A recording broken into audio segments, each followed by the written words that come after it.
The very most common email, DM, whatever that I get is, I'm coming to Los Angeles, what do I do?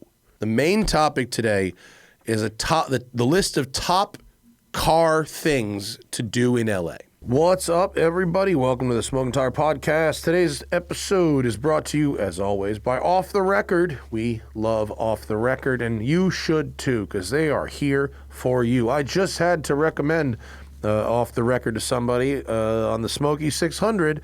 First time ever on a road and track event, someone got a ticket on the Dragon, of all places. And so I said, yeah, we got to call Off the Record. What they're going to do is they are going to fight that ticket on your behalf. All you have to do is go to offtherecord.com/TST or TST pod on the Off the Record app. That'll get you 10% off all legal services with Off the Record. There is no extra work. All you have to do is make an account, use the code or our link, and send a photo or a scan of that ticket along with writing a brief description of what happened in your own words. Off the Record then will fight that ticket on your behalf, and if they don't get the points off your record, you don't have to pay. It's that simple. You don't want to have points on your record. It makes your life annoying and possibly more expensive and inconvenient. So get Off the Record. Go to offtherecord.com/TST or use code TSTPOD, TSTPOD on the Off the Record app. Get 10% off all legal services with Off the Record. Don't plead guilty. Get Off the Record. Let's do a show. All right, folks, on this episode of the podcast, we're doing our top car things to do in LA. This is by far the most common question people ask us, more so than car buying advice, car selling advice, or anything else. It's literally, I'm coming to LA, I love cars, what do I do? So we're covering that on this episode. Plus, I talk a little bit about the Z06 that I'm driving this week. We get some of Hannah's thoughts on the Ioniq 5N and a whole lot more from the Patreon, including an explanation of Aston Martin's lineup, bunch of watch talk, and, whatever you guys are into today on the Smoking Tire Podcast. I need something to do. Ping pong table, score. Yeah, crazy. Welcome to the program, folks. We're some things happening. I've got a Corvette Z06 this week, which we talked about the fairly hilarious process it took to get the Corvette Z06. But man, have they sent the correct specification. The one we drove for Road and Track Performance Car of the Year, we were doing lap times. So unsurprisingly, it had carbon wheels and sticky tires and all the downforce and Z07 this and every possible carbon lightweighting option and everything. It was like $170-something thousand. It was like the most expensive Z06 you could get. And also it was clearly aligned for track work. So it was like pretty darty on the road. Like it has, the car has like, you can change alignment settings. And this one, they knew we were timing laps and they set the car up accordingly. Okay. This one we have now is the 3LZ, which... Is that the fanciest one? It's the luxury one. It's the Z06 Touring. So small wing, small splitter, PS4S, regular wheels. I have not put a single picture of it on Instagram. All right, then. It's all cats the past couple of weeks. There's not a lot going on. A lot of cats and really way too many comments about the fact that I wore a mask for one show. You'd think that would not be controversial. Really?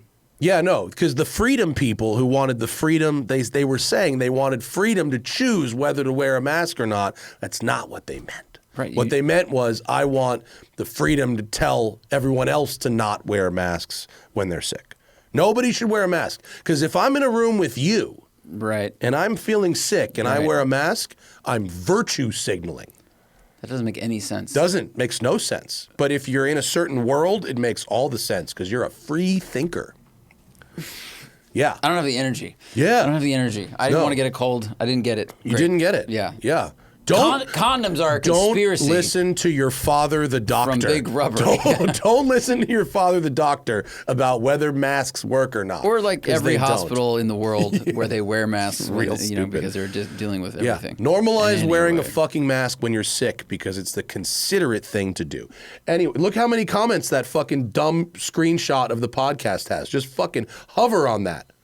318 goddamn comments. That's just because I'm wearing a fucking... Christian returns a couple hours later to see how the comment section is going and sees it's about what he expected. Yeah, so anyway, that's fun. But back to the Z06. This is the street spec.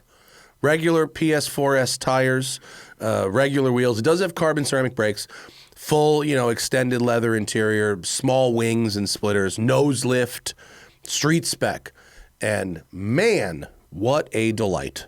We're going to film it tomorrow morning. You've never driven a Z06, right? I have not. I think you're going to really like this car. So far, I've just puttered around town running errands with it, and it's a very nice car that you could just use as your car, as long as you don't have to drive in like snow half the year. And even then, you could get snow tires. The GM people drive them things on snow tires, but like most people aren't going to want to do that. It's not necessarily a desirable choice, but what a lovely thing. So we'll film that tomorrow, and then Zach will give his impressions. Put my wife in the Ioniq 5N. She's got that right now. Okay. And did she have initial impressions? Well, remember, I don't know if you remember in the video, Zach, or what I said on the podcast when I came back, but like, you need a lesson in this car. Not like you probably. I needed a lesson. You would need a lesson. Yeah, maybe. She needs like a lesson, because for her, if something isn't like real obvious and on the surface, like she couldn't figure out. And this is not her fault. She's not like a gearhead, but she couldn't figure out that the paddle shifters, when you're in regular, just EV, quiet, everyday mode, the paddle shifters control the regen. Right. And there's 4 stages of regen. And when it was delivered, the regen was on like 3 out of 4. 4 being max. And so she was like, this car's so like jerky. And I was like, oh, you have to do the thing and turn off the regen and blah, blah, blah. And there was just some like other shit that she had to like set up for her like settings that my initial once over with her didn't really like cover. So now she's got the settings right and she likes it a bit better. But I want to give her a little more like time with it. Okay. I don't want to force my value system on my wife's car. I don't want like if after a week she's like, you know what, she's not stoked about it, then fuck it. Let's not do it. Yeah, because Hannah, a very fun thing about her is her sarcastic, comedic honesty. Mm-hmm. And so if you forced her into getting a car she wasn't that into, you would know. I'd never hear the end of it. Exactly. And I don't want to do that. It's much more important for the person who drives the car 80% of the time to be happy. Of course. I don't give a fuck. Yes, this car does some really cool shit that I love, but like I'm not driving it most of the time, and most of the time I am driving it, I'm not even going to be using that really cool shit. Right. So like it's not like I'm taking it up to the canyons every week. So hopefully we end up with something that she likes, but like I even told her like, if you don't like this, but you don't feel comfortable getting this Porsche, like Mach-E's are on sale right now. We could walk up the road and fucking get one for less money than we paid for the first one. Yeah. You get the same fucking car, again, if that's what you want, the simplicity of that. So she said like she wants to drive it for a few more days, let it marinate. Show her drift mode, see how she feels. Yeah. I'm going to show her today. I'm going to show her fake engine sounds mode and see what she says about that. Maybe should we have her review it? Sure. Is that funny? Yeah. I think it will be. Maybe we'll have her review it. Yeah, I think if you guys did it together. Yeah. And then center card is like, I let my wife review the thing. Speaking of fake engine sounds, did you see the G-Wagon, the electric G-Wagon engine sounds? I didn't hear it. No. What are they? It does like V8 sounds. Oh, does it? Does it sound during launch good? Control. Yeah, it does. It sounds good. Wasif drove it. Okay. And he said it wasn't perfectly synced up, but it's pretty good. It does a pretty good So it does impression. the AMG V8 sound. Yeah. Yeah. Okay. Well, that's better than the EQ. The EQE launch control does that Star Wars TIE fighter fucking thing that's real crazy. And the car's bad. And also the car's not very good. Yeah. I mean, I think Talk about pulling money away from one of your projects. They're Right. like, 2 years after the EQS, they're like, we also made the G-Wagon. yeah, based on drive impressions, I think most people. I didn't watch videos. I did read a couple people's because my preferred method of intaking information is reading. Such a hipster. Yeah, I know. It makes me such a fucking douche. It seems like people liked the electric G-Wagon mostly. People seem very excited People about seem it. kind of stoked on it. Yeah. Yeah. Well, I mean, the environmental argument could go a lot of directions, but I think the waste, as we spoke about a couple of times, the G-Wagon is like the dirtiest car right now, gas-powered car on sale. It is. In terms of miles per gallon and everything. Yeah. So I know that people are going to be yelling about raw mineral mining and all that math, which is valid. I understand that. But if it moves from the number 1 dirtiest to the the number 6 dirtiest, right. That's an improvement. That is an improvement. So, and for what most of the people in big cities use these cars for, it is literally stop and go. It's looking cool and going to a grocery store. Yeah. So having a twin turbo V8 is unnecessary for that. Oh, for sure. But it's funny because we've said this a million times. Like, if there was a G350, right, in America, and it had a fairly efficient, mild hybrid 6-cylinder that got 25 miles a gallon instead of 12, making this up, but whatever, drastically improved, people wouldn't buy it. Like, nobody is going to, even if it looks, even if you get an AMG appearance package, like, people aren't going to buy that shit. That's true. They need the attitude, but I think that's a great point because EVs now are known for speed and torque, and they have an attitude of their own. It's superiority. Let's say, like, that's what the attitude is. Well, that's a luxury EV, right? You can virtue signal and vice signal at the same time, which is an Alex Roy idea that I'm flagrantly stealing while crediting to him. If you credit someone, you're not stealing it. Good point. You're referencing. Yeah. Alex wrote an amazing piece about how luxury EVs allow people to simultaneously virtue signal and vice signal. Yeah. Which is a very interesting concept. Yeah, I mean, I understand. Like, look, people have a lot of money. They want to buy something special that's different. But at least in this case, it's a little greener. Again, mining, all those other things involved. The thing is, if you own the car for 15 years, then you're probably greener. But if you flip your lease every 2 years for a new super EV, then you're not actually doing a great job. Right. Well, and that, as I think we said this on a previous show where we talked about this, it begs the question of the one thing that the G-Wagon has going for it, the gas ones, is this sort of durability, right? That sort of even Mercedes says stronger than time, which is a hilarious thing to say. But there is truth to it. An enormous percentage of G-Wagons ever built are still on the road. And so if you build a car that is not fuel efficient, but that will last a very, very long time, and as opposed to a car that is more fuel efficient but goes to the crusher in 15 or 20 years, is the total life cycle wastefulness better or worse? And there is math to be done there, and I don't exactly know what it is. But if you have now a battery pack, is that G-Wagon that might otherwise last 30 or 40 years, is it only going to last 10 or 12 years? How does that affect the... Well, I guess then the thing would be if aftermarket arrives, that will give you a new battery pack. Yes. So you don't need to build a new body, a suspension, all these other things. Electronics, you just swap the battery out after 8 years and then the car keeps going. Yeah. You're still reducing the amount of waste and Definitely. effort that goes into a construction. Yeah, if there's remanufactured batteries or... Keeping used cars on the road, basically. Yeah.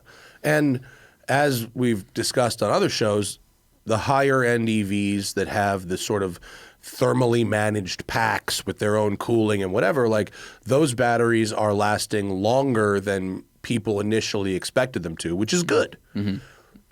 But will they last as long as the most durable gasoline cars?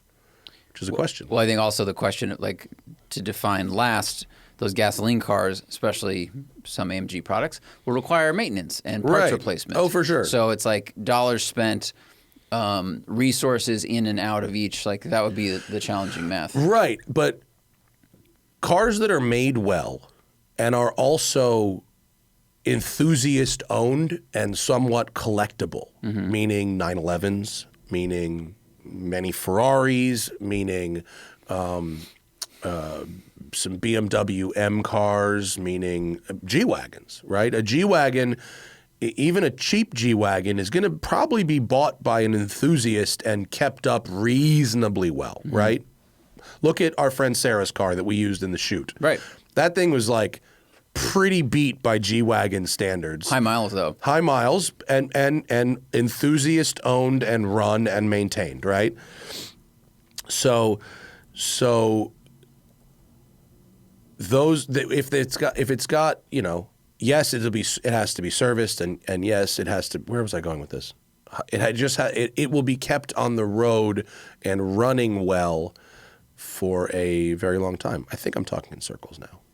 I think the point has been made. Okay. This, as opposed to, if a car becomes electric, even if it's otherwise well made, does that make it more likely to be disposed of? Guys, got to take a quick break for Tinker. Tinker is supporting us this week. It's a new mobile app offering one-to-one live help for auto DIYers, letting them work with Tinker certified automotive experts instantly via a live video chat for quick answers for all car topics. It's like having a pro mechanic in your pocket for all those burning car questions. Whether you're a seasoned hobbyist with a weekend build or just trying to save some time and money doing auto repairs yourself, Tinker's got you covered. All the experts are vetted. The app is currently available for download on the Apple App Store.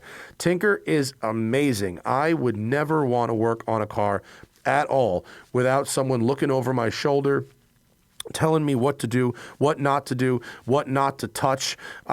You can't trust me to do it, but with an expert watching me and saying, turn that screw, turn that wrench, and boy, that makes me a lot more confident to work on these cars.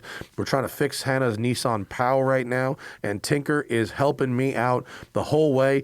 It's weird because it's a JDM car, but still, simple car, 1 liter, 4-cylinder, and Tinker's got me covered, right? If you want to avoid going to the mechanic and getting a big bill when the aftermarket headlights you ordered aren't working, Tinker can shed some light under that. It's so helpful. So head over to the Apple App Store right now and download the Tinker app. It's like having a pro mechanic in your pocket. We're also brought to you today by AutoTempest. We love AutoTempest here at the Smoking Tire. They've been supporting us for a long time. Whenever you're looking for a car, the smart thing to do is cast a very wide net and check as many places as possible. But to do that individually is a big old waste of time. Not to mention everyone's trying to game, the Google algorithms. And so just searching for a car on Google or Bing or whatever, you're going to end up with a bunch of SpawnCon, not real listings. It's super annoying. That's what AutoTempest is for. It brings listings from all the top sites online, like Cars.com, TrueCar, eBay Motors, Carvana, and more, puts them all in one place and organizes them with one search.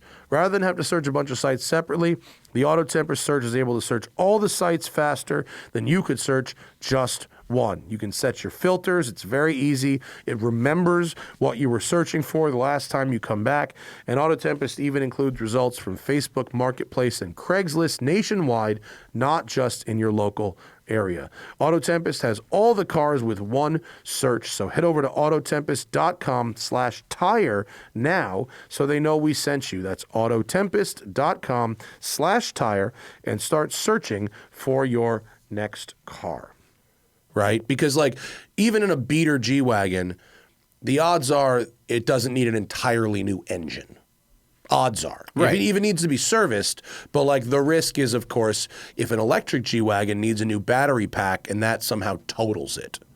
Yeah, exactly. And whether or not there will be companies that can replace the pack. Because I don't know how often car companies now are changing the shape of packs. Like it's not always the same. It's not a VHS No, it's not. tape, It's not. It's not a skateboard. It's wrapped around the seats and the tunnel and stuff. Like each car has a completely different shaped battery pack. It's not just a big rectangle in there. There are, companies and cars where you can service the pack. Like you can open it up and you can change the cells. Sure. It's not easy. You need to be a qualified person to do that. But that's a way to service it. Like you can determine which cells are dead. Yes. But again, it depends on the car, depends on the technician, depends on the cost and, complexity. Yeah. We don't know this shit. It's just the open-ended question is, does an otherwise very durable car become disposable when it's made electric? Yeah. So that's the lasting question, and I don't have an answer either way. I would like to find out. That would be an interesting thing that no one else besides us would be interested in. But speaking of which, what is the plan for your M3? You mean for the paint of the M3? All of a sudden, I hadn't paid much attention to it in a while. I hadn't examined it up close, and went out the other day to look at it, and man, you are having some paint issues. Dude, the thing, it's got eczema. It's not good. I repainted the passenger mirror, 2 years ago at West Side over here, or West Coast, but now the left mirror, the clear coat's coming off. There's a spot on the trunk where at the old building, the rain would just fall on that part of the trunk, and it drilled a hole and then got under the clear coat and fucked it up. And same thing, dripping off the roof. 2 of these spots are just from water coming off the roof during rainstorms and just slowly wearing away already thin clear coat. So I don't know. A while ago I was talking about wrapping it, but everyone says if you wrap a car, when you take the wrap off, it's going to things pull come paint with it. Yeah. Now, if my paint's already looking bad, that's not really a problem. No, what it will do is it'll delay your repaint by 2 years. Right. And it'll pull paint off when you take it off, but your paint's already fucked anyway. Well, paint has gotten so expensive now. Because when I did all my stuff, I think they charged me $1,500, and that was before COVID. And after that, all the paint supplies, Sarah got the same thing done in her car after COVID, and it was double the price. And it was the chemicals, the clear, the paint, everything had gone up so much. So I could have painted things in piecemeal, and it would be cheaper than a wrap, and it wouldn't damage all the paint. Do the new mirror, do the other side, do the trunk. But now, with paint being so expensive, it's which one is actually the more affordable option? I don't know. We should take it down to Tim at South Bay Certified Collision Repair, the place I take all our WCCS cars, and we I get volume discounts because we bring this guy so much work, and the other dude up the road who did a great job and is a great guy, and I'm sure gave you a very fair price and would give you a fair price, but it would be interesting to see if we did it, what the comparison would be. But I think if we could probably get through this show somebody to sponsor a wrap that would, I think that would be the move. Kick the can down the road for 2 years. Wrapping in green would be cool, a good dark green. Picking a fun color would be good. Yeah, and they have wraps that look like paint. Yeah, Tosin did his his GT3, and it looks amazing. Yeah, and our friend Webb did the wrap on his GLA that you cannot tell is a wrap. And it's looked like that for how many years? Yeah, he just took it off because it was 5 years. It started to peel on the edges, but it was he got 5 years out of it though, which is good. Yeah, yeah. I think that's probably the move. Because then I can do a different color. Because painting it in sections to get it to match perfectly, that's impossible. Right. Because one side's faded a little because it's been in the sun for 20 years. That's the biggest problem that body shops have is if there's some fade and you try to and you don't do the whole thing. It's it matches on the right side, but it doesn't match on the left side anymore. We're struggling right now with that with a client's car that's yellow. It's yellow, and it was hit, and they fixed it, but other parts of it, the yellow has faded because it's a 2005. And so they can't match the other side. And they're just doing this sort of infinite loop of painting around the car. Dude, I just talked to Tim about this, and he's like, it's a fucking nightmare. Yeah. Because yellow is really hard to begin with. because it's like, well, how much green is in it? How much orange is in it? How much this is? How much white is in it? And to make the perfect yellow. And even if you have the correct factory paint code, well, this car's 19 years old. Right. So it doesn't, if you paint this thing factory color, it doesn't match. It matches this panel that was painted after the crash, but it doesn't match this panel that hasn't been touched. Yeah. And I don't think you can pre-fade it. Like if you mix it differently, then it will fade differently. Yes. You know, if you try to match the faded shade, you are not using the factory color. So I imagine as they fade, they'd be different. Yeah. Ooh. It's a bitch. And it's tough. Yeah. Yeah.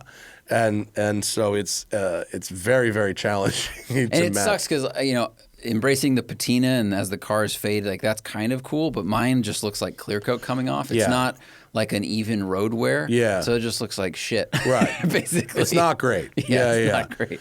And so with like particularly with yellows, it's like it's impossible to get it right because the mix is so specific. Wow, I didn't know that. Yeah. And there's no metallic in it. Yeah. It's just like yellow.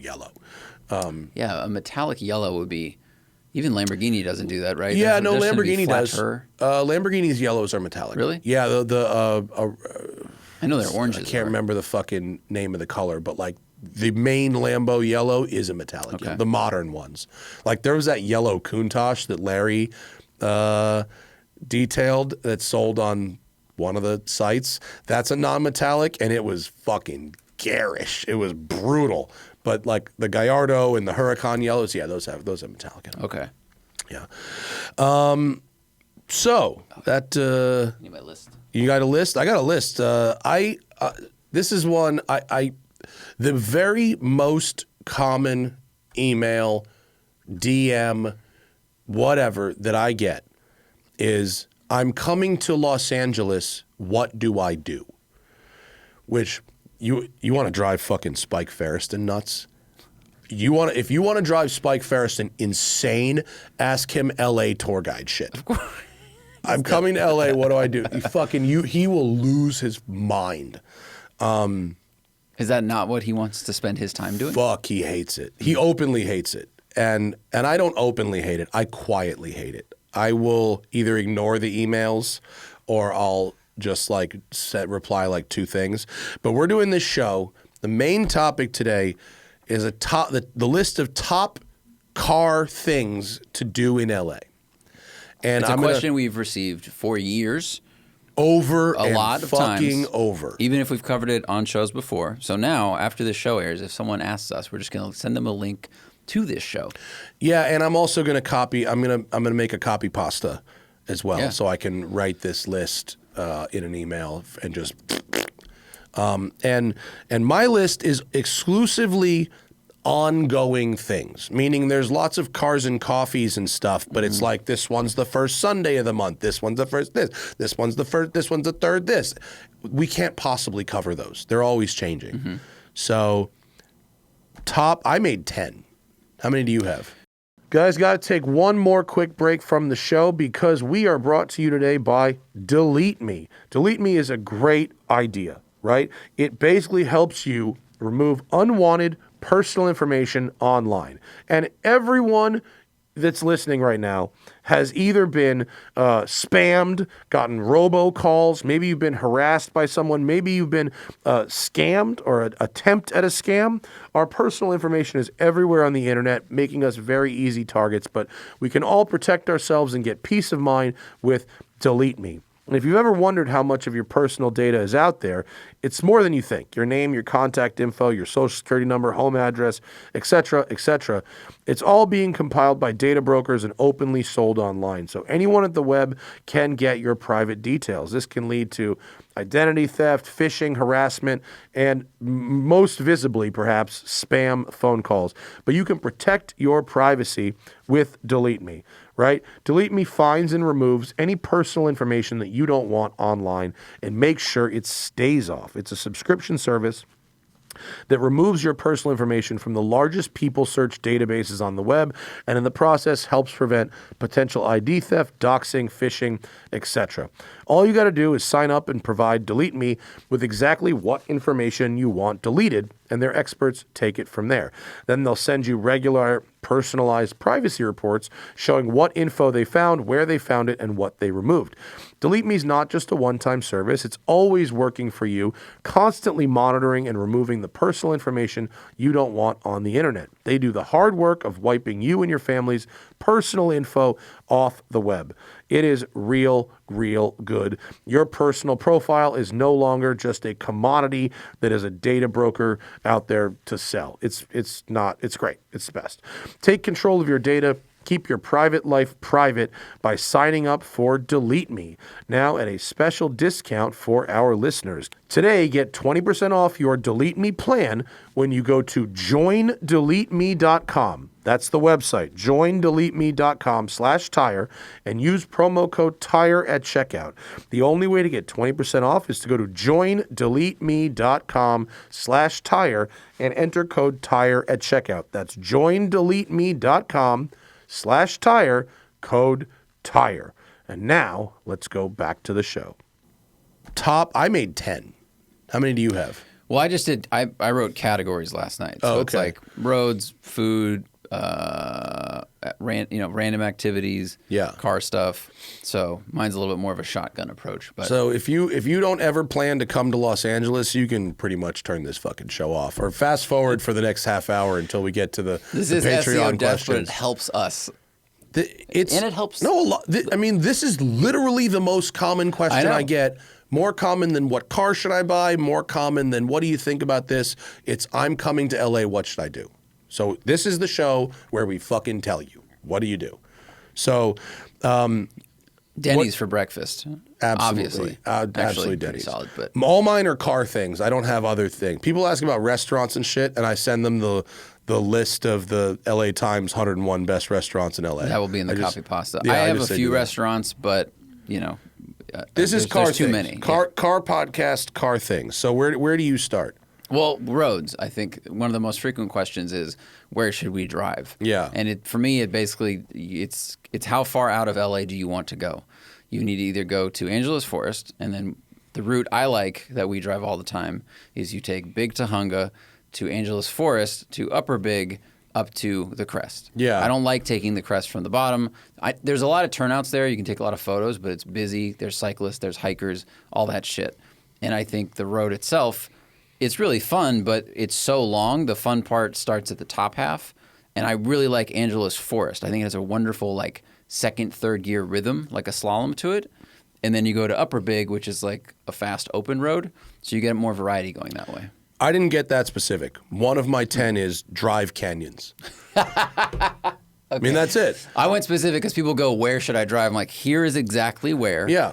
And that is the answer to that. I mean, here's the thing about this. It is so easy to find roads on Google Maps.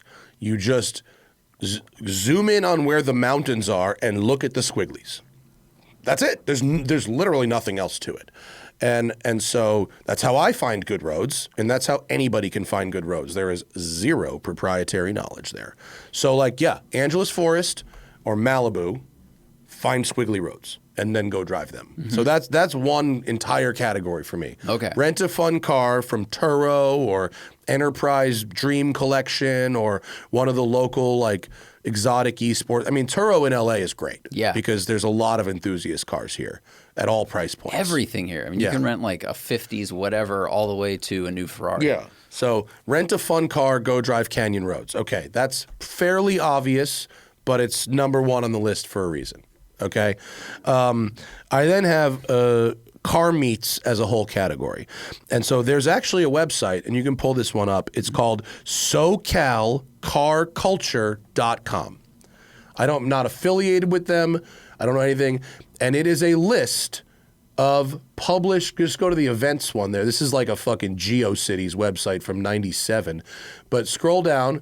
Keep going down. This is May 2024. It is a running calendar of car meets and car shows for the entire year. So, and I mean, this is just a fucking look. This entire page that you've got pulled up right now is 6 days in the month of May. Good Lord. So just keep scrolling down. Oh I mean, God. it's endless. So you go to this website and you can find any number of car meets. And some of the, we can't necessarily vouch for all of them, but the stuff that a bunch of stuff that I do go to is on there. So there's LA Cars and Coffee, there's the Porsche Santa Clarita, there's the Rancho Santa Fe one. I mean, there's a whole bunch all over Los Angeles. And so go to a car meet, and as you can see on this website, if you go to SoCalCarCulture.com, there's multiple every single day. So that's kind of cool. That is really cool. Yeah. That is a huge list. Yeah. I mean, the one I go to very regularly is the Porsche Santa Clarita Cars and Coffee, which is the first Saturday of every month. I happen to like it for a couple reasons. One, the turnout is amazing. Two, great food. Porsche Santa Clarita is a Galpin store, and as such, they have a fucking restaurant, a proper restaurant, and the breakfast burritos are exceptional. Yeah. So I think I would also add, because I mean, granted, this list is huge. I haven't read through it, but things like if you following Instagram accounts that have the cars you like is the easiest way. Like Recce Car Club, there's the spot in Little Tokyo that has the JDM car meets a lot. Like they will always advertise where they're having a meet, and so just plan your trip accordingly. Follow, groups that are into the cars you're into if they're not on this list, and then that's where you go. Yeah, but there's like so many. Just So many. 4 days in May takes up an entire page of results, and they're all over the city. Jesus. So yeah, go to a car meet. Definitely. Yeah. And then other ones, other popular ones, you got Supercar Sunday at Pierce College. That's every Sunday in Woodland Hills. Bob's Big Boy is sort of the legendary one in Friday nights. Yeah. Those are on that list too. Yeah. So do that. What else you got? Go to a comedy show. Go to the Comedy Store. Not car related, but that's one of my top lists. I know, but it's I just think like people go, what should I do there? If you want to do car stuff the entire time, but I think you should go to that because it's like one of the best clubs in the world. No, I mean I recommend that too. It has nothing to do with cars. I mean, I wouldn't even drive there. School. Parking sucks. You should go to Good Vibes. You should go to Friday morning Good Vibes up at the top of Angeles Crest. I don't know if that's on this event. Maybe this looks very hot rod oriented. So it does, that's why I mentioned the other but ones. I saw a couple of the cars and coffees that I go to. Supercar Sunday's on there. Rancho Santa Fe was on there. There is a lot of like hot roddy shit on there, but there's other stuff too. Is it up there? Good Vibes is not on there. Okay. Go to AutoBooks Aero Books. What is that? Which is a store in Burbank that is the largest selection of car and aviation books in the world. And so if you want like a AutoBooks Aero Books, really cool. Lots of like old shop manuals for cars, but also like coffee table books, historical books, some memorabilia type stuff, old like prints and art pieces. Very cool. Very cool. I can't get out of there without spending at least $200. Yeah, I can see how that would happen. Yeah, when Road and Track staff came to LA so we did. Look, there's Ryan Zumalin's book in stock. When the Road and Track staff was here and we were doing Performance EV of the year, that was like, we need to go to AutoBooks Hero. Everybody blew hundreds of dollars in this place. Cool. Yeah. That's like when we went to the Lotus store at the factory. Yeah. Like, I bought that jacket that I'll never wear. True. The like winter coat. It's awesome, but I have yet to wear it anywhere. I bought a little model car that was like $140. It was so pretty, and I had just been indoctrinated. I know. When you go to those types of places, and then you're just like, can I spend money on anything? They have a gift shop. Yeah. I mean, the Peterson, obviously. The Peterson is on there. And also, you should look ahead to for your trip, look at the events page of the Peterson, because there might be a giant car show happening on the roof parking garage, in addition to the amazing installations at the museum itself. Yeah, they have a lot of car shows on the roof of the parking garage. It's really there. cool. I have the Peterson, and I have. There's a bunch of other museums in LA as well that are I don't want to call like secondary, but the Peterson is like the the big famous one. And even if you're traveling with someone that's not that into cars, they could probably still enjoy the Peterson. Yeah. And then there's like some nerdier museums. There's like the Nethercutt Museum, the Marconi Museum, the Automobile Driving Museum. There's like probably like 7 or 8 decent car museums in the greater LA area. Peterson's the biggest one, but there are others. And if you're going deeply nerdy, then yeah. Wow. Top 5 car museums in LA. Yeah. What Peterson is number 1, obviously. What else is on there? The Nethercutt. Automobile Driving. Marconi. The Mullen, which I Mullen think just closed. Yeah, just closed. That's a shame. This is a good link to I also have go-karting.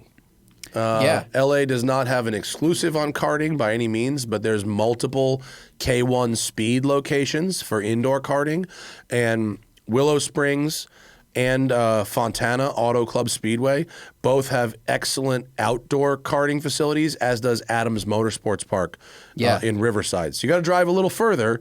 You might have to go east, you might have to go north, but there is outdoor karting to be had. There's also, at least there was a few years ago, a karting school in Ventura. You have to look it up. I think it was like Keith something, not Keith Code, but like look up karting school if you want to do a formal school. But the Fontana track is big. The Fontana kart track kicks ass. The one at Auto Club Speedway, that's a really good kart track. Yes. Yeah, that's like they have proper races there, like professional kart races there. And if you're going to Willow Springs, you could also do drift school with Drift 101. If you're willing to drive all that way, you might as well level your game up a little bit.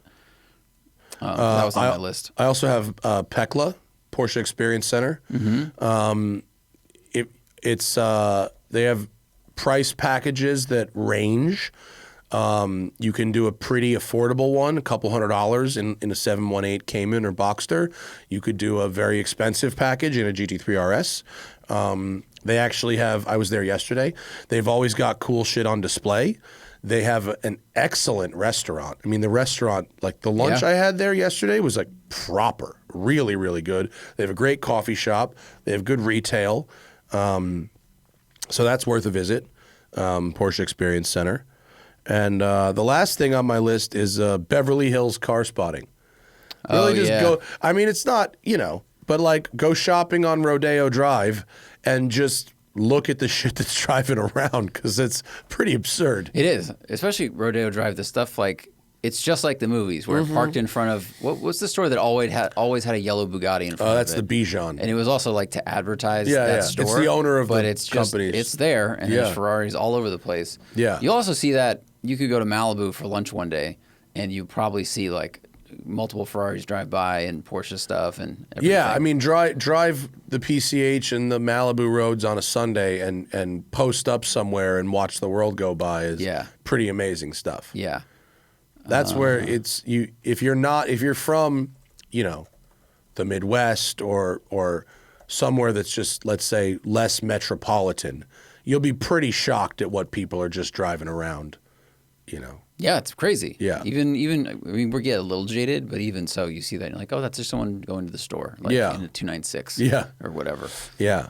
So, do you have anything else on your list? That's pretty much my whole list. That was all my car shit to do. Yeah. Yeah.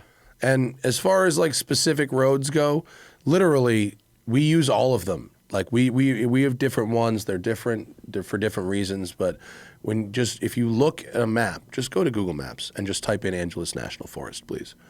There's the new issue of Road and Track. Actually, this is a great opportunity to plug the new issue of Road and Track. Print, which is coming out in a couple of weeks, is literally Zach and I wrote a how to drive the Angeles National Forest guide Depending with maps, on the car you're in, with maps, drive routes, and everything that highlights specifically where to drive. Go buy the issue, get it on newsstands. The story will probably be put on digital eventually, but please go buy the issue and you can have it. And it's got our 3 favorite drive routes. You can take them. You just have to buy it for $7 or whatever the magazine is. So if you type in Angeles National Forest, there's not a ton of roads. There's zoom out a little more. The roads in there The squigglies, that's where you drive, pretty much. That's the best place to drive. There's mountains, there's roads that go between them. Yep. Drive on them. That's pretty much how it works. Yeah. And any of these tiny things that look like roads are not, and so you won't be able to drive on them, and that's fine. But getting lost is part of the fun, especially when you can't get that lost here. Yeah. You know, it's kind of like 3 roads that go up and back down again. You can't really get that lost. And the same thing with Malibu. The worst thing you can do in Malibu, and I mean that like as a joke, is you could drive across it and end up at the 101, and then you just turn around and go back over it. Yeah. Or you could go further north than you mean to, because it's the Santa Monica Mountains are really quite big. So you could start here at the southern end, and then an hour and a half, 2 hours later, you're like, oh shit, I'm almost in Ventura. Yeah. And then drive back down to PCH and get some, tacos somewhere. Yeah, the roads in Malibu just go up and down and up and over the mountains, and you just run them up. You go start on PCH, which is the southern part, and you just go up and over, and then turn around and come over and back. Well, and there's also Malibu's fun because there are more roads that kind of go east-west. Yeah. Like you can take all of these little arteries versus Angeles Forest is more you're more locked in. Right. There's but there less- are more the trade-off is there's homes and more people and stuff like Very that. true. Yeah. Absolutely true. Which doesn't matter as much if you're just having a nice, fun drive. When we're filming, we don't want homes and people. But if you're just going to pass somewhere once, if you're not being a complete shithead, it's fine. And if you really, the 33 is a lot further outside LA. So Yeah. And is it still closed because of that? I don't think landslide? I think they've opened it. What if can you make a route on it and see if it's open from here, from there to? Is the 33? It is. The 33 is open. Nice. If you really want to fucking have a drive, go run the 33 north of Ojai. That's fucking lightful. Yeah. It's a ways though. It's a hike. Yeah, it's far. Yeah. All right. So that's what to do in LA. I'm going to copy paste that in an email so people in the future will have that list auto respond. Yep. I got to set up a bot to auto respond to any what do I do in LA emails. Let's go to the Patreon. We have anything worth talking about? A bunch of stuff, but I didn't suss through the questions. Okay, so we're gonna real time this one, if it ever loads. Of course, if you want to ask us questions for the show, get the live stream in theory, assuming we get this fucking thing working, or get the show ahead of time, get an ad-free listening experience, then, of course, it's patreon.com/The Smoking Tire Podcast. We got new merch going up in the store this week. Let me know. Let me go to fucking, what was I going to say? Let's go to thesmokingtire.com and hit the merch tab, or of course, thesmokingtireshop.com. Let's see.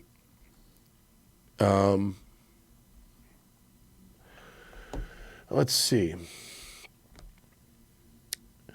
George Sherman says, in a hypothetical world where each manufacturer makes an EV that has all their performance cars as downloadable car packs, what manufacturer would you pick? Easy, Porsche or Ferrari. I mean, you'd want a company that makes good cars now dynamically, but that has a great back catalog to choose from as well. Ferrari, Yeah. they have. I was going to say they have a wider variety of cylinder counts, but actually Porsche has like the flat 12 also, a lot of flat 6.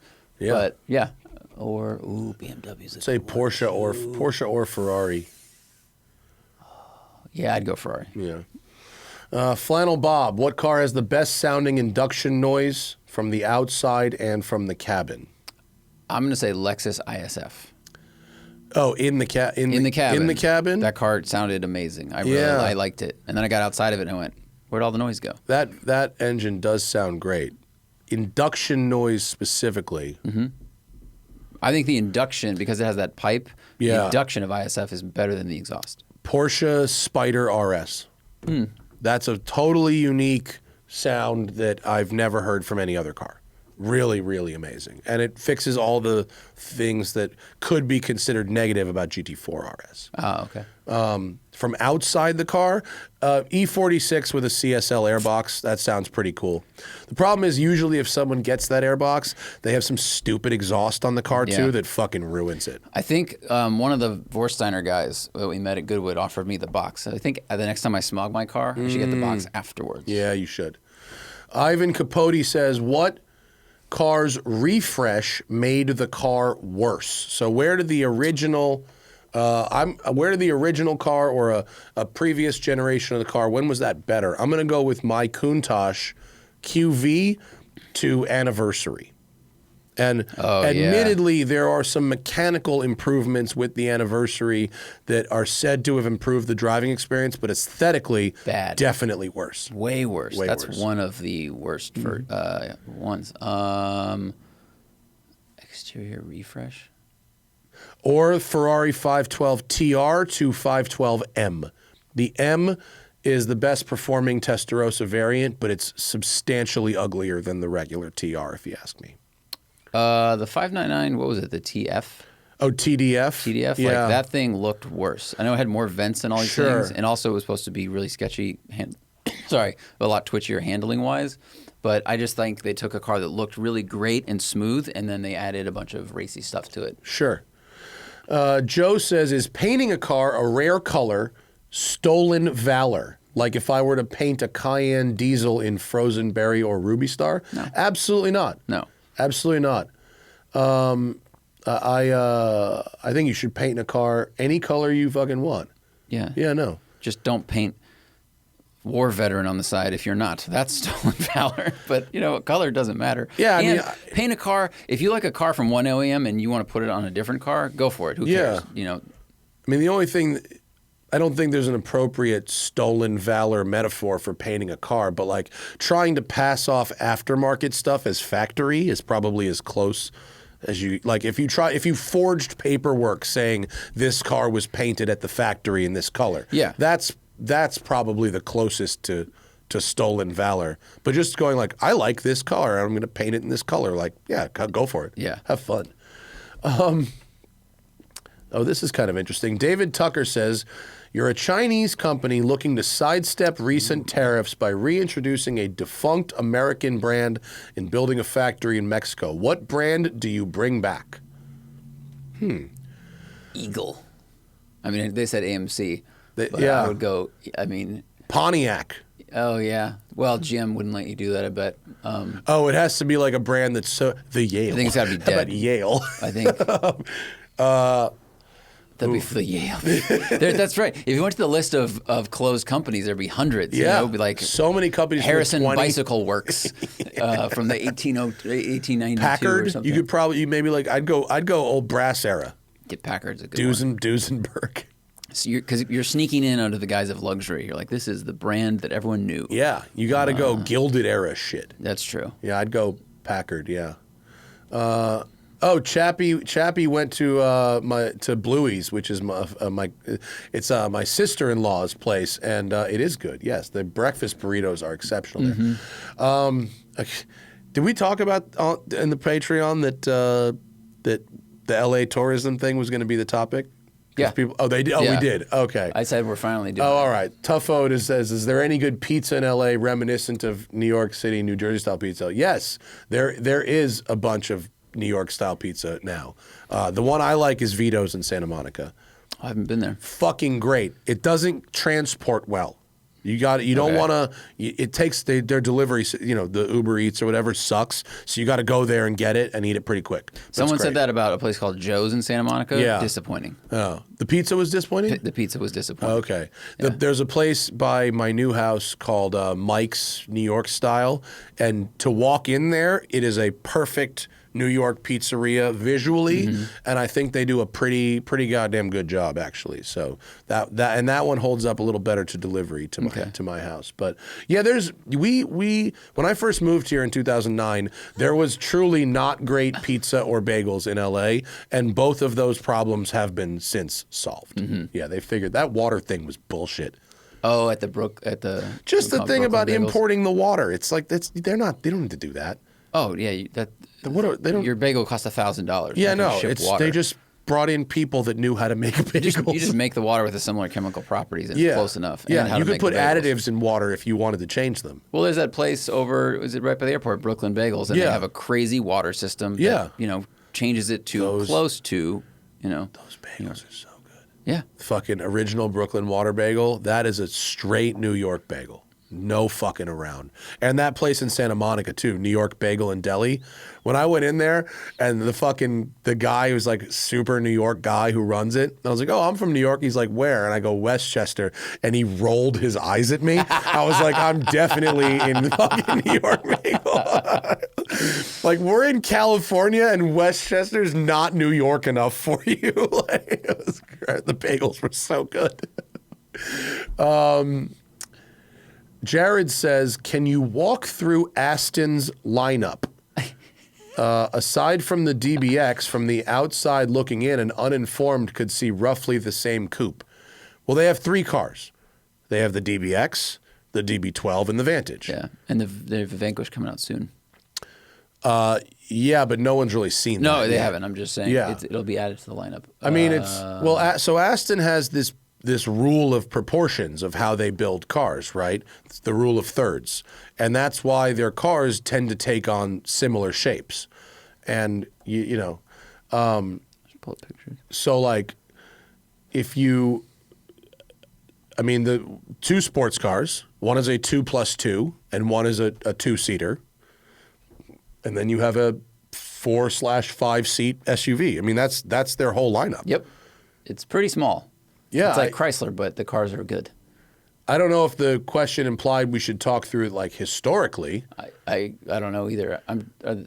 The distinct difference to me, if you look at DB12 and Vantage, is like the headlights are a lot longer. The DB12 is longer, and it looks longer. Yeah, and they've done, and it looks that way. It is bigger. And also, like the grille is wider. All these things. But yeah, their lineup is small right now. I mean, if you count, unless you count Valkyrie or something. But. Yeah, right. Yeah. But there's not that much to it, actually. I mean, I suppose at one point they had the DB11 and the DBS, which was the DBS was a higher performance version of the DB11, and then they also had the Vantage. But that's just it's more than trim, but it's not a totally different car.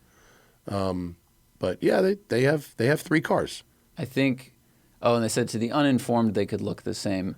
Like you pointed out, the tail of the new DB12 is very different from the tail of the new Vantage. That, like, the tail of the Vantage has a kicked up, pretty steep. There's a rear photo there. It's got a pretty steep ducktail spoiler. It's much and more the full creased. wraparound lights, whereas the DB12, the rear almost drops downward. Yeah. So it slopes back down. It's like a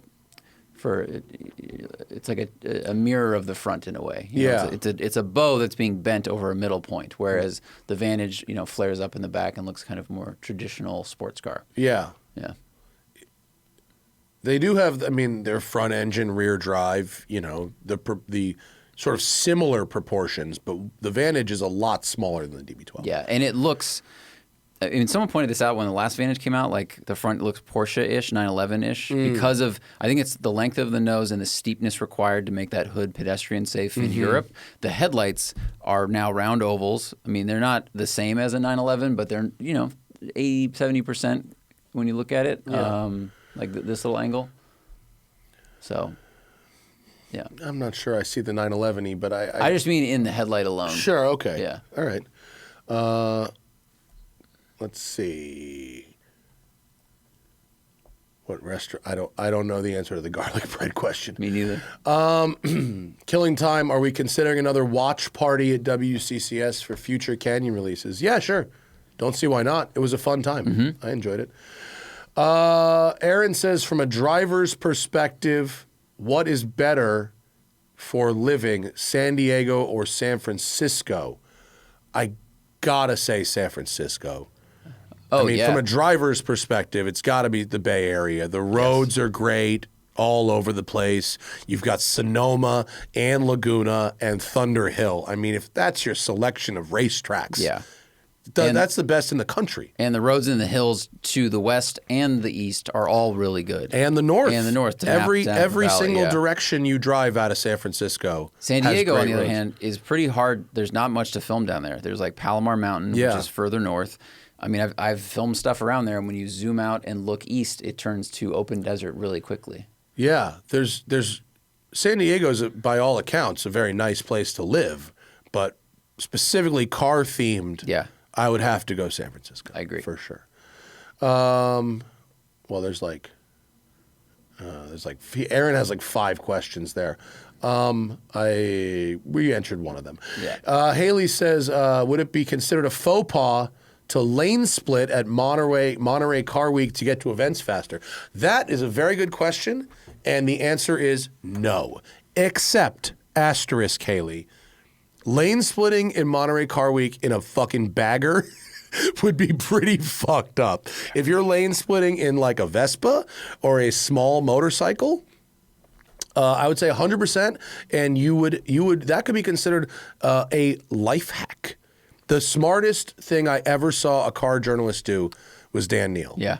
I can't believe I'm saying that, but he Very had smart man. had Bentley loan him a car to drive from Los Angeles to Monterey, and he had Vespa deliver a scooter to his hotel. Fucking genius. Yeah. Perfect car week execution. If you go Vespa or you go e-bike, that's your move in Monterey Car Week. It will save you hours. Yeah. It's a very good question because the traffic there, it's all high dollar cars, and lane splitting on like on 68 or on like it's tight. It's not wide like, the 405 or something. So like you don't want to split in a big bike, but if you got a little bike or a scooter, 100%, you're fucking winning Car Week doing that. All-wheel drive bias said in a previous episode I mentioned that I liked the Acura RDX. Was that in regards to one specific generation? It's the current one, I think. Yeah. I think it's the current one. Let me look up the generations. So he's talking about 2013 to 2015 car. No, I think this would have been the one after that. Yeah. I think the one I drove was like maybe an 18 or 19 or something. Let's see. Well, Reddit says they have complaints about the transmission for that car. But again, we drive the cars when they're brand new. Yeah. So it's hard for us to speak on that stuff. But 2019, did they have a 4th gen? Yeah, we didn't have an issue, but the car we drove was brand new. So I don't know. And again, It's a few years ago. Right?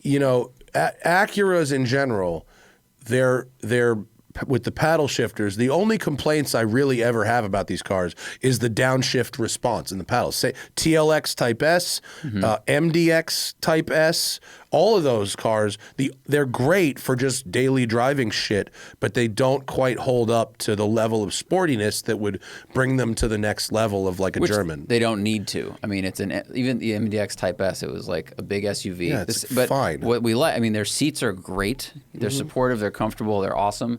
And the sound systems are some of the best in the business. And those cars don't cost $100,000-$300,000. Yeah.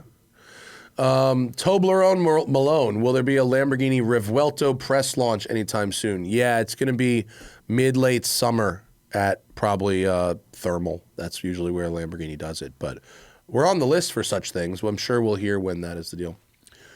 Michael Cosgrove, best location for a hotel if flying into LA for a couple days of car culture, priority on location to avoid traffic to things like Angeles Crest Highway.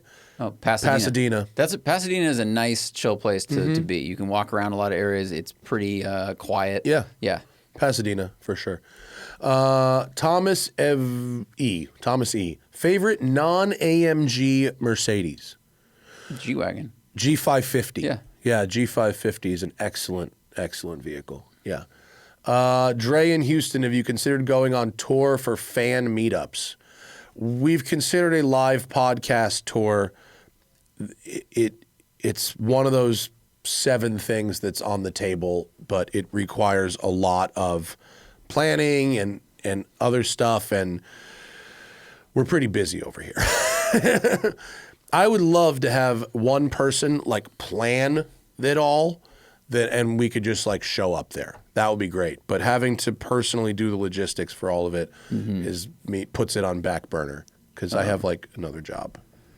Yeah, we wouldn't just do a fan tour. We would. Yeah, no, it would be a live tour podcast. where you'd meet us. Yeah. Yeah. Yeah, imagine I'm not Just a meet and greet. That would be weird.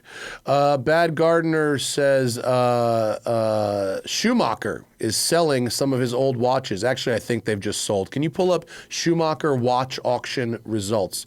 The question was, your spelling, Zach, of Schumacher is heinous. I'm going fast. Schumacher. But I knew it would figure it out. AP News, 8 watches belonging to Michael Schumacher today sold Tuesday for nearly 4 million Swiss francs, $4.4 million. There was a cyber attack. A lot of people, Christie's got fucking hosed. Nobody could bid online, dude. Christie's got so fucked, dude. It was really bad. Yeah, their phone bidding was like crazy. Schumacher had a lot of what they call piece uniques, ones of ones made for him from different companies. So makes sense. 8 watches for $4 million. A bunch of people sent me like links to that auction, like, hey, you should bid on this. I'm like, I don't know what kind of money you think I got, but it ain't that. What if one of the watches went for $5,000 and the other went for 3.995? I'll tell you what though, a Schumacher watch, because it wouldn't just be a production watch owned by Schumacher. Yeah. These are watches that were made for him, and they're identifiable as ones of one. So we're looking at an FP Journe that's got his helmet on it. You know, even the regular version of that watch, just the production version, is probably $100,000. So a Schumacher one of one version of this, 4x multiplier or whatever. That watch has a very funny name. That watch is called an FP Journe, which is the manufacturer. The model name is Vagabondage. Which is a really funny name for a watch. Wow, that seems like a Balenciaga. Campaign. But there's a dope fucking AP that was his. No, that's not his. There was some really cool stuff that was his. The watch I should have found a way to buy and didn't was Anthony Bourdain's Panerai when his auction went up. The auction house did not have any paperwork indicating it was his, but it was his estate auction. So like you'd have a record of buying it from his estate auction, which was clearly selling a lot of his personal shit. And it was like a $5,000 or $6,000 watch that sold for like 30, and 30 is a ton of money. But hindsight, long play, what's happened in several years, I think that actually would have been a decent investment. Did he wear it on camera? On television? Yes, in multiple key episodes. Yeah.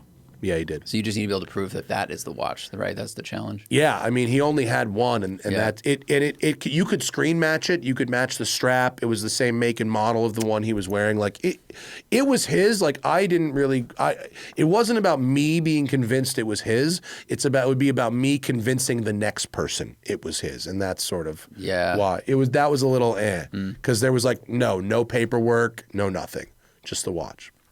It's a lot of money to spend, but I suppose if you could paperwork that it was from the estate sale of Anthony Bourdain, then that would probably be enough provenance, you know. I was Googling to see if it was for sale again to see if someone was asking, but it was just 2019. Yeah. Yeah, it went for 30, and that's probably 5x what the same watch would cost you. For like a radio mirror, but that's the one where if it seemed like ridiculous at the time, and I was like, nah, it's too much. But in hindsight, it probably would have been money well spent. But the question was, what is the best provenance to buy a watch? I thought I was saying, what would you like? No, is there a cooler provenance? Would you rather have an astronaut's watch, a watch owned by a U.S. president? What provenance would you want for a watch? I actually think, I think having Anthony Bourdain's watch would be very cool, especially one that's screen worn in the later seasons. He was a known watch collector. I think I don't even know if like if Eddie Murphy or Robin Williams had watches. Robin Williams had a massive watch collection. Really? There were a bunch that were sold after he died. I had no idea. Yeah, he did. Robin Williams had hair in there. Yeah, Do DNA testing on that shit. Yeah, he had a big watch collection. Yeah. Wow, I didn't know that. He didn't make a big deal out of it. And I was actually surprised because I never really saw him wearing watches. But after he died, his wife sold a bunch of watches for charity. And some of them were really cool. Yeah. There's people that would lose their shit over an astronaut watch. I'm not really a space nerd like that, although I get it. Racing driver, I think, would be very cool. Particularly a racing driver from like the 60s that would have probably worn the watch while racing, and maybe used it to time actual laps. That would be very cool. This is Robin Williams? Robin Williams watch collection? Go away. Okay. What do you got? There's this is the one from Dead Poets Society. Yeah. So he had a Hamilton there. Go scroll up. There's the heading to auction link. Watches. 44 watches, yeah. So, is this one, is it gone? It's gone. Oh, well. What else was on there? Frank Mueller. That's cool. Kind of interesting. Very of the period. These are sort of out of fashion today. But this one, that's very cool. What is that? Urban Jurgensen. Very... very high horology from a maker that most people don't know about. Cool. Icopod. Hey. Fuck yeah. I would fuck with Robin Williams Icopod all day. Those are very cool looking. Yeah. Looks like a spaceship. I know you do. Yeah. I wouldn't be able to. I have one of those, but that's great. Daniel Roth, that's a heavy hitting high horology piece. That probably got big money. Whoa, that's cool. Yeah, I don't know what the fuck that is. Scroll down. What is that? And Alan Silberstein. Yeah, very, very niche, sort of whimsical with the weird shaped hands. Yeah. Sort of modernist thing. Yeah. That's all they have. He had some IWCs 44. and stuff too. Yeah, he had a lot of watches. Wow. Yeah. Cool. What do we got? I got 8 minutes. Let's see. Tim A says there's a rumor on Renlist that the 992.2 Turbo will reintroduce the manual transmission with PDK only available on Turbo S. I think that would be wise from Porsche.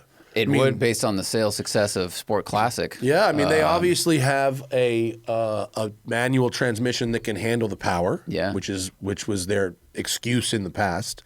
And I think the market, if someone can buy a $200,000 turbo, which is where it starts, then if they want PDK, they'll go, sure, $220 for Turbo S. Yeah. Like that leap isn't that big for that market, so they can sell Porsche it. has a history of doing a limited edition for huge money, saying, well, this is the only way you can get this, and then shooting the speculators in the foot the next year.